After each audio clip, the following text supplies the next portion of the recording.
हरियाणा में Covid patient लगातार बढ़ रहे हैं। 24 घंटे का आंकड़ा देखें तो सूबे के 4 जिलों में 27 नए केस मिले हैं। इनमें फरीदाबाद में 12, गुरुग्राम, करनाल में 6, पंचकुला में 3 नए मामले शामिल हैं। सूबे में अभी कुल 384 कोरोना पॉजिटिव मिल चुके हैं, जिनमें से 269 ठीक हो चुके हैं। एक्टिव केस 115 के करीब हैं।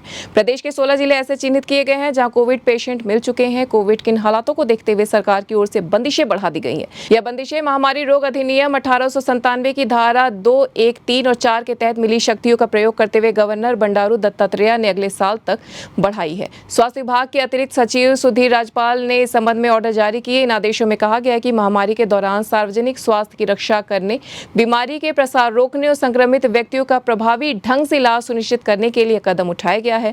बाहर से आने वाले सभी मरीजों की ट्रैवल हिस्ट्री खंगाली जाएगी। स्वास्थ्य विभाग ने अंतर्राष्ट्रीय यात्रियों की स्क्रीनिंग के लिए विशेष टीमें लगाने की योजना बनाई है। ये टीमें यात्रियों की स्क्रीनिंग करेंगी और लक्षण दिखने पर तुरंत सैंपल लेंगी। टेस्टिंग प्रक्रिया को तेज करने के लिए 1 दर्जन कोविड टेस्टिंग सेंटर सक्रिय किए गए हैं। इसके अलावा अस्पतालों को नए सिरे से कोविड मरीजों के लिए बेड, ऑक्सीजन और अन्य चिकित्सा सुविधा की उपलब्धता सुनिश्चित करने के निर्देश दिए गए हैं। स्वास्थ्य विभाग की ओर से विदेश से आने वाले सभी यात्रियों से अपनी यात्रा और स्वास्थ्य संबंधी जानकारी स्वास्थ्य विभाग के साथ साझा करने की अपील की है।